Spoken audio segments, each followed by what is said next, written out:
Arsenal won, Crystal Palace won. Arsenal threw on penalties and off to the semi-finals it is now. And I tell you what, I'm actually so happy for the team that was rotated in today. Looking at them in the first half, it was absolutely immaculate. Genuinely. I saw the first half stats. We had like, what, 12 shots? Something like that. And even in the second half, we've ended up with 25 shots. But that first half was absolute domination. We should have scored. In fact, not only that, we should have scored 2 or 3. Just in that half alone. Martinelli had their defender on absolute toast. That's probably the best game I've ever seen Martinelli have, if I'm honest. He was having an absolute time on that left wing. As for Palace, they played most of their A-team as well, at least as far as I can tell. And with us, the only A-team players that started for us were defenders. Other than that, it was all rotated B-team players. And that's what makes me happy for it, though. That's what makes me happy for them, is that they're B-team. They haven't had a lot of minutes this season, and to come in the way they did, and to get a result, even if it's one from a penalty, but against an A-team Palace is no joke. And that's why I feel so confident with this team. And especially when we're without injuries. My biggest concern, my biggest criticism, is what we did when we went 1-0 up. And would you believe it, we went defensive again. That's probably my biggest criticism right now. Is that we keep going defensive whenever we're 1-0 up, or whenever we're looking for a draw. That's not good enough for us. And we conceded again. It was from a set piece, I believe. I don't fully recall the incident. But still, that's all it takes in a game to score a goal. One set piece, one mistake, one lucky deflection. It's all it takes. But the stats will tell you that we were absolutely dominant in that game. Let's look at that now. 68% possession compared to Palace's 31. 25 shots for us compared to Palace's 8.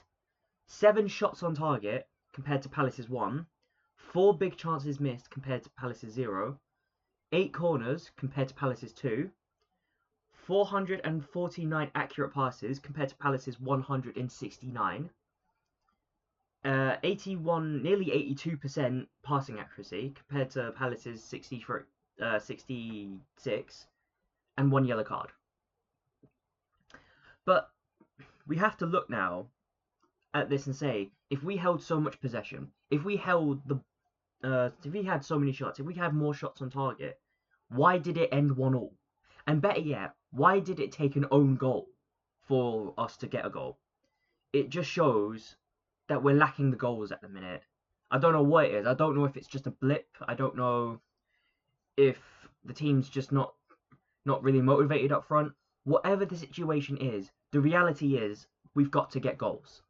We have got to start scoring our own goals now.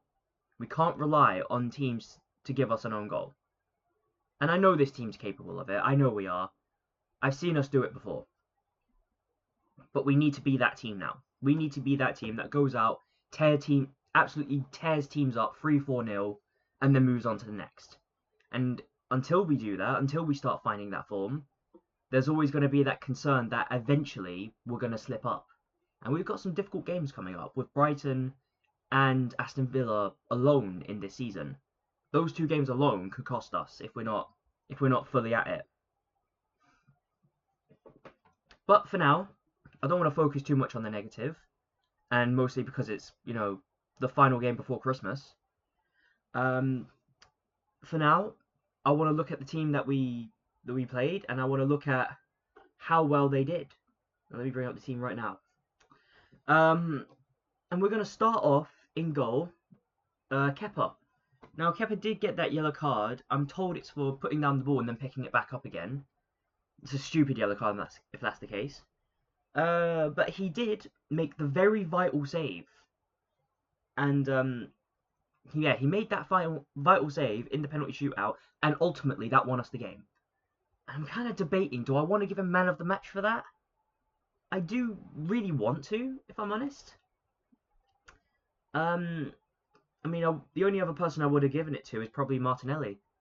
So I guess I'm going to say Kepa's the man of the match in this game. And Kepa I'm going to give an 8. Just because of that penalty save that won us the game. Jurrien Timber, I thought he had a difficult game, if I'm honest. He looked very second best in a lot of it. Even in the first half, I was getting a bit kind of cautious around it. But I think this proves that even Jurrien Timber needs a rest. I'm gonna give him a 6. Not amazing, but he didn't cost us anything crazy.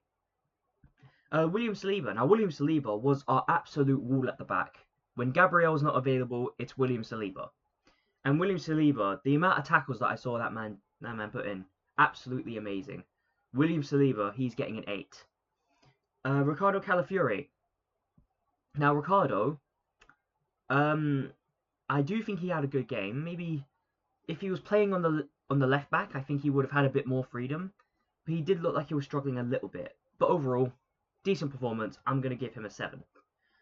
Miles Lewis-Skelly. He had his moments of good and bad.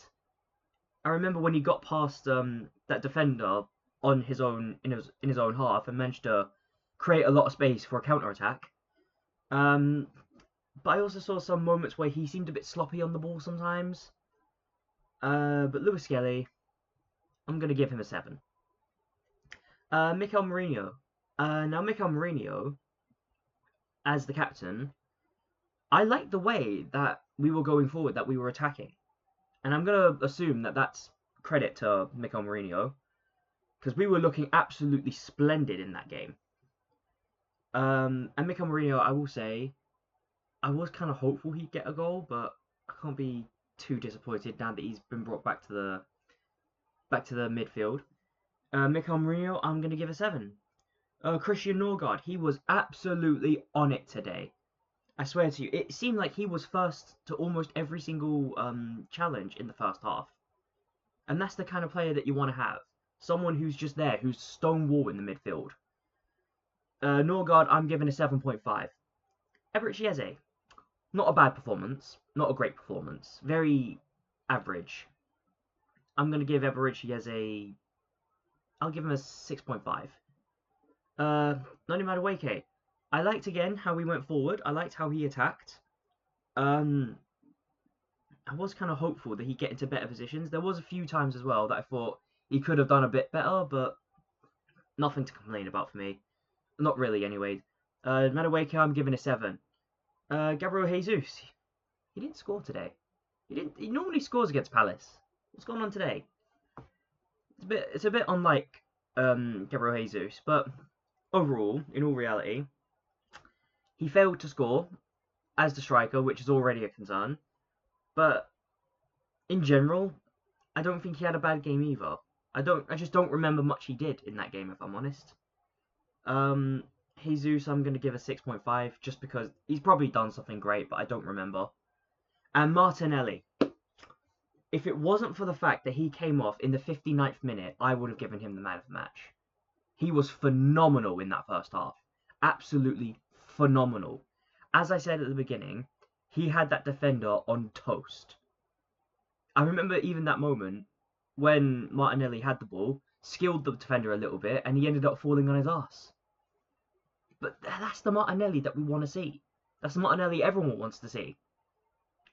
And it's so good as well. It's so good to see him have a game like that. He's been through it up and down. He's had his moments. He's had games where he's great and games where he's not really that. But today, he had an absolutely spectacular game. Gabriel Martinelli, I'm going to give a 7.5, and that's just because he came off a bit too early.